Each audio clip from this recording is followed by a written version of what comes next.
Viewers, এই মুহূর্তে আমি আছি বুসোয়াকো ফলসে। এইটা আসলে উগান্ডার জিঞ্জা শহর থেকে মোটামুটি 25 কিলোমিটারের মতো দূরে, 25 থেকে 30 কিলোমিটার হবে।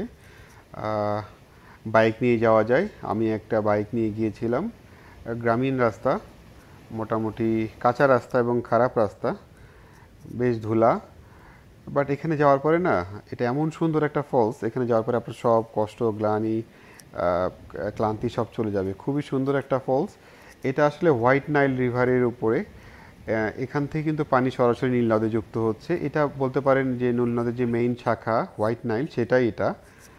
এখানে কিন্তু ঢুকতে স্থানীয় একটা কমিউনিটির একটা প্রবেশ ফি আছে। ওরা আসলে এটা নেয়, বলে যে হয়তো কমিউনিটির কাজে লাগে। এলাকাটা মুসলিম অধ্যুষিত। আর এইখানে ঢুকতেও কিন্তু আপনার বার্গেইন করতে হয়। উগান্ডার মোটামুটি সব স্পটে যেতেই বার্গেনিং চলে, বেশ ভালো রকমের বার্গেনিং চলে।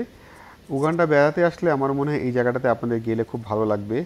আপনারা তো আপনারা অলরেডি দেখতে পেয়েছেন খুবই সুন্দর ফলস, পানির কী ধরনের স্রোত, খুবই ধারা। এই নদীতে হোয়াইট রাফটিংও হয়। প্রচুর ট্যুরিস্ট যায়, তবে এই জায়গাটা কম্পারেটিভলি একটু কম ট্যুরিস্ট যায়। খুব সুন্দর জায়গা, আপনাদের গেলে আমার মনে হয় খুব ভালো লাগবে। জিঞ্জা গেলে, উগান্ডা গেলে এটা দেখতে ভুলবেন না।